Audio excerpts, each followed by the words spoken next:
એના વસાળા તમે સૌ ક્યાંય. એનું જે જ્ઞાન હોવું, જેમ દેતું આપણે જ્ઞાન ન હોય તો આપણને બાળી દે. જેમ ધરતી પડે છે એમાં હરવા ફરવાનું, ખાઈ પીને મજા કરવા બહુ વાંધો નહીં, પણ ઠેકડા મારી ટાંગા ભાંગી જાય ત્યાં ધરતીમાં. યથાર્થ ઉપયોગ છે એ આપણને ખબર ન હોય તો એમાંથી દુઃખદાયક કોઈક સ્થિતિ ઊભી થાય છે.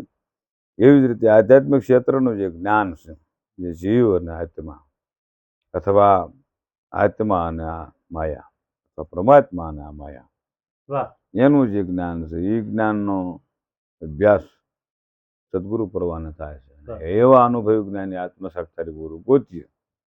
અને આમ તો ગુરુની પરંપરા એમ કહે છે કે તમારી કક્ષા માલપાની હોય ને એવા જ ગુરુ તમને મળે.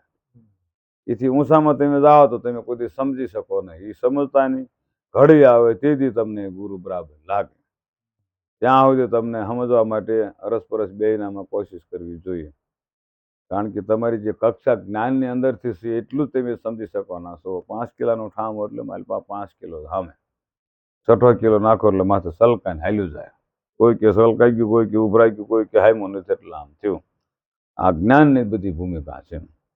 એમ કક્ષા લેવલે તમે ને આગળ જવા, સદગુરુ પદનો જે મહિમા છે થોડુંક 10% કક્ષા બાજુ તમે જાઓ તો એવડી આધ્યાત્મિક ક્ષેત્રની ત્યાંથી શરૂઆત થાય. તમારા હાસા જન્મની શરૂઆત ત્યાંથી થાય. ત્યાંથી આવરદાના દિવસો ગણાય, પછી કોઈના 10 થાય, કોઈના 20 થાય.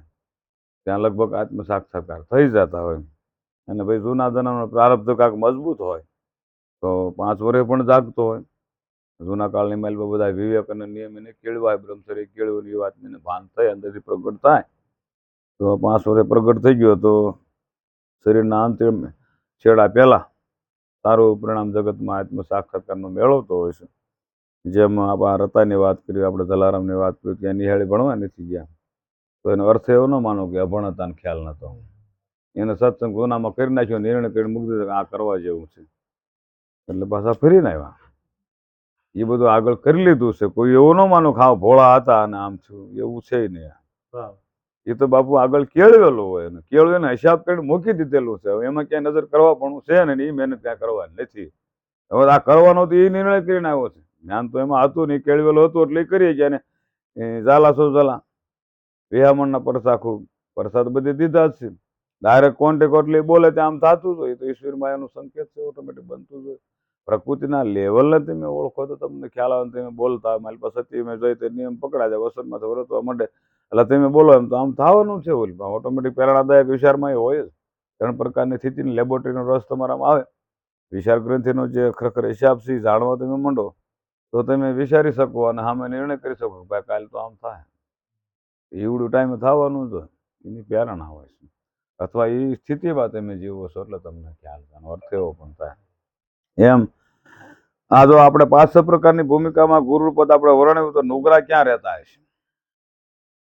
નુગરા નાવને ડૂબાવ્યા કોઈ રીતે ના આવે. આ શરીર છે ઈશ્વરને પામવા માટે મળ્યું છે. શરીર સાધન છે ઈશ્વરના પદને પામવા માટે મળ્યું છે. આ શરીરથી કંટ્રોલ, સેન્ટ્રલ બેલેન્સ બધું થઈ શકે છે.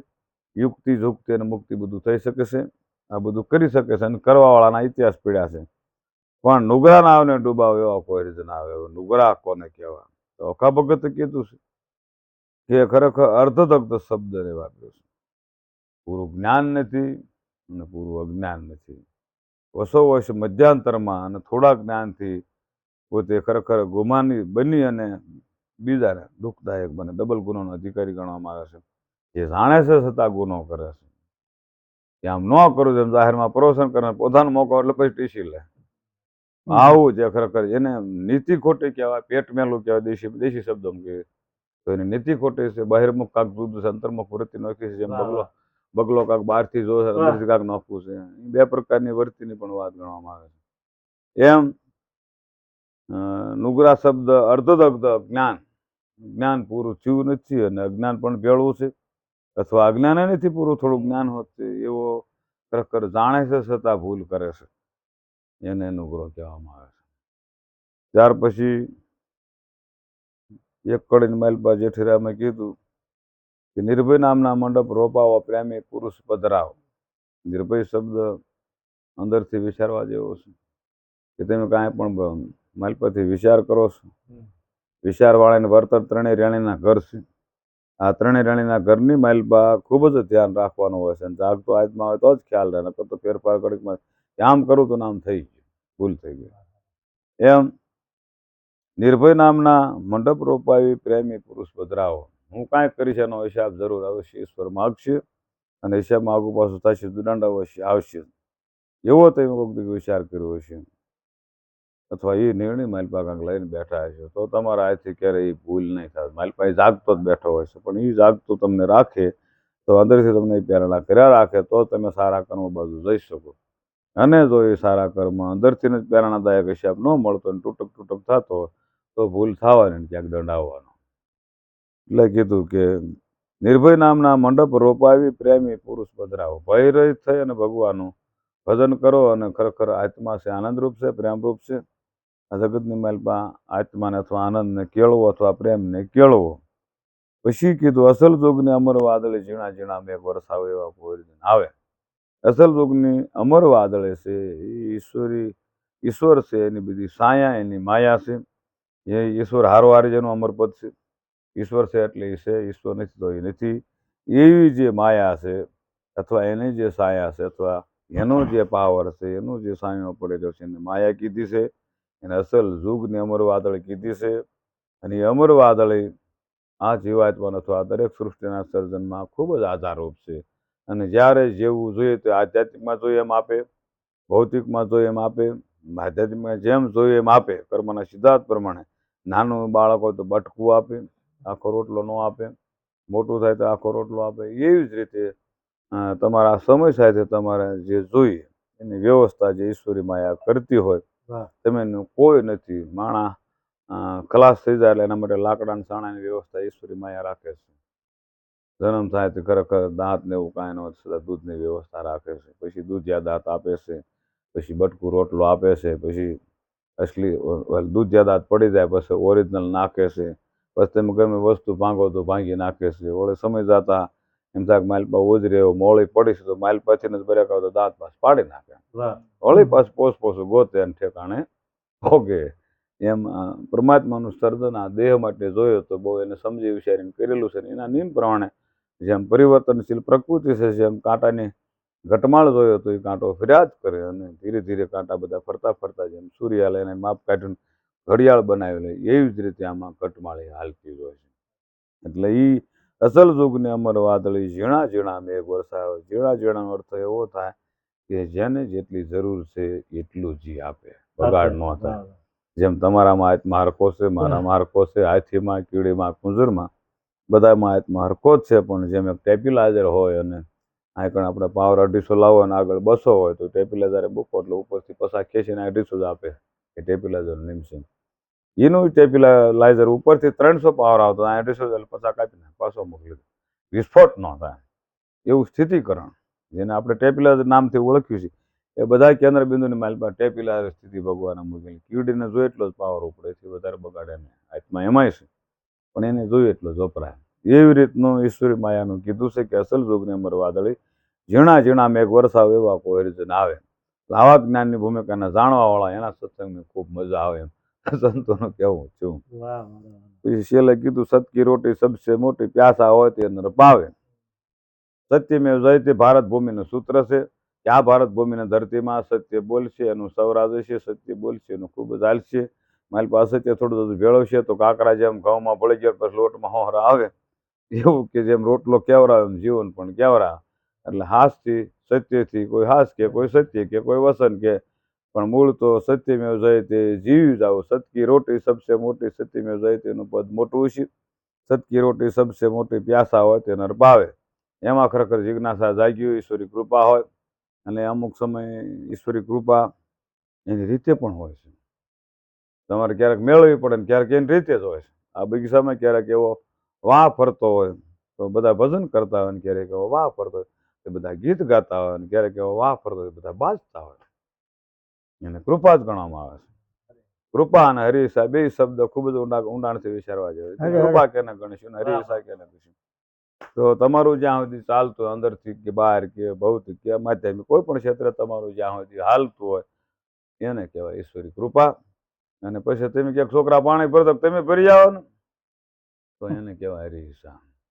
જ્યાં તમારું હાલતું નથી એટલે જ્યાં તમારું ન ચાલે એટલે જ કીધું શરણાગત બની જાય ભાઈ. ક્યાંય હાલતું નથી ને બળ શું ન કરવું જોઈએ. એટલે સરળાગત બની જાય તો ઈશ્વરી માયામાં પ્રેરણા કરીને તમને પાણી પાછી એ વાત નક્કી છે. એમ ગુરુ પ્રતાપે ગાવે જેઠીરામ તારી 84 પીઠ જાવ એવા પોહરી જણાવે.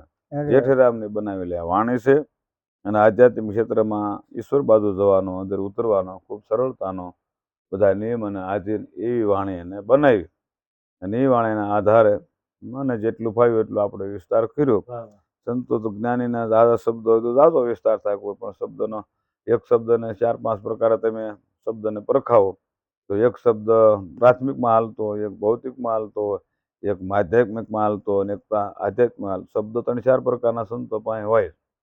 તમારે વ્યાકરણ આપવું કોઈ પણ પ્રકારનો તો સ્થિતિ 3 ગુણની છે એની સમજાવવાની કોશિશ તમારી હોવી જોઈએ. તો જ સામે થોડુંક નક્કી થાય.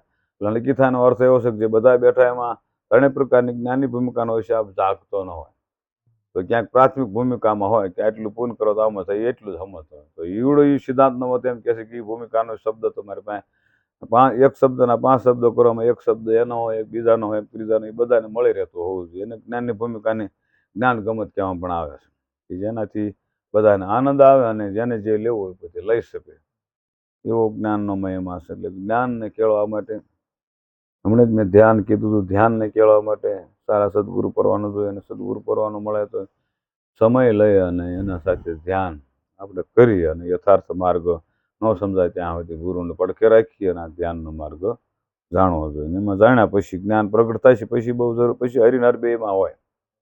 કારણ કે ગુરુ ગોવિંદ બેમાં રમે છે. તમારામ છે, મારામ છે, બધે અનેક અનેક પ્રકારની સ્થિતિ જે ધરાવનાર છે બધા હોય પણ એમ પ્રગટ કર્યા પછી બહુ વાંધો નહીં. પછી તમે ગુરુ બે હરખા જ ગણાય. એમાં રહેલો એ એવો છે ને આમાં રહેલો એવો છે પણ એ કક્ષાએ જાય ત્યારે છતાં એની નિયમ સાથે મર્યાદા જે બાંધી છે મર્યાદામાં જીવી જવું જોઈએ.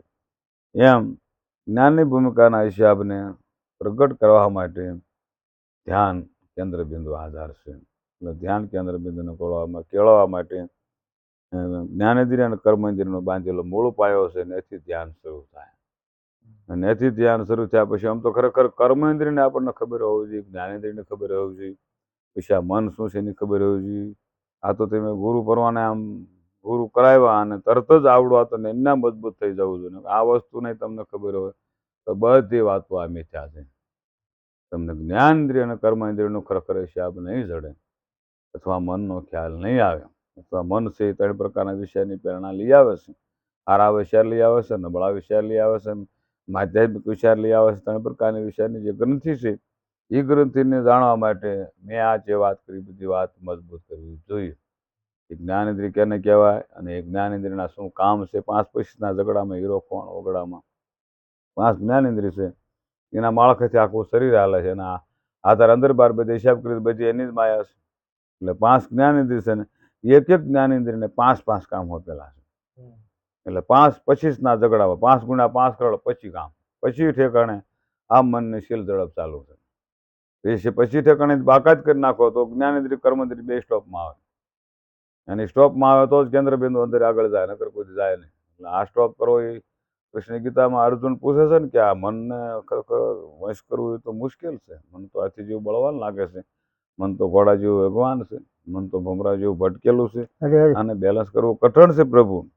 તો ભગવાને કીધું કે ભાઈ જેને બેલેન્સ કર્યું છે એના ઇતિહાસ નથી બેલેન્સ કર્યું એના ક્યાંય પણ પ્રયત્ન થકી બેલેન્સમાં આવે છે એ વાત નક્કી છે. કોઈ ઠાકીને આવે છે, કોઈ પ્રેમથી આવે છે પણ આને બેલેન્સમાં તો લાવવું પડશે કરોડ ભરે અને એ બેલેન્સમાં આવશે તો જ આ વસ્તુ સ્થિતિનું બેલેન્સ થશે. જ્ઞાનેન્દ્રિય કર્મેન્દ્રિય જ્યાં હોય તે મન આધારરૂપ બનશે ત્યાં હોય ત્યાં બધી ઇન્દ્રિયો કામ કરે પણ મન એમાંથી જ અટકી જાય તો મૂળભૂત ધ્યાન કેન્દ્રબિંદુનો હિસાબ છે એનાથી શરૂ થાય અને શરૂ થાય પછી કેન્દ્રબિંદુ આગળ તો છે જ બધા પણ એક કેન્દ્રબિંદુ વટાવી જાય પછી આગળના કેન્દ્રબિંદુ આપમેળે મળી જાય. એમાં બહુ વાંધો નહીં આવે. એ જ્ઞાનની ભૂમિકા 100 હાથ બતાવી છે એમાં 3-4ની ભૂમિકા હોય તેમ કોઈ ચાલે વાહ 3 પડી છે રેટી છોડી જવાની 8-9 પગથિયા છે એમાં 500 પગથિયા ચડે 3 જે ખરેખર કૃષ્ણ ગીતામાં લાગે 3 પગથિયા ઉપરના જે બાકી છે એમાં હું વાંય તકો મારતો કારણ કે એની પાસે મળેલી જે વસ્તુ છે એને બળ આપશે. નુરત અને સુરતનો ખ્યાલ આવે તો નુરત અને સુરત ક્યાંને કહીશું તો કે આ શરીરની જે ખરેખર મેં આ હાથ જ્ઞાનની ભૂમિકાની તાકાતની આપણે વાત કરી 4માં આત્મ સાક્ષાત્કારનો મહિમા બતાવ્યો. જ્ઞાનની ભૂમિકા 4 પછી 3 જે બાકી રહે છે 3 બાકી રહે છે એનો કૃષ્ણ કે હું જ ધક્કો મારું છું, હું જ એનો સારથી બનું છું ત્યાં ત્રણ ભૂમિકા ઓળંગાય ને ઓળંગાય ને એટલે 7 જ્ઞાનની ભૂમિકા છે. કોઈ અષ્ટાંગ યોગથી જ્ઞાનની ભૂમિકાને કેન્દ્ર બિંદુમાં લઈ આવ્યા, કોઈ ધ્યાન કેન્દ્ર બિંદુ લીધા છે, અને કોઈ કર્મયોગમાં સીધે સીધા પણ લઈ લે. પણ મારું માનવું છે કે સીધે સીધા કર્મયોગમાં આવતા નથી. સરળતાથી જેમ આ ભરતાન આપા દાદરા જલારામ કરી ગયા એમ સરળતાથી એમ આવતું નથી. આ મારો અનુભવ એમ કે છે કે આ કેળવા સિવાય કોઈ દી બને નહીં. આ તો કેળવવો જ પડે. ગાર કરવી હોય તો કુવાળ ને ગાળો ભેળો કરવો પડે. કોઈ બીજા ન કરી દે, આપણે જ કરવાનું હોય. એમાંથી ગાર થાય.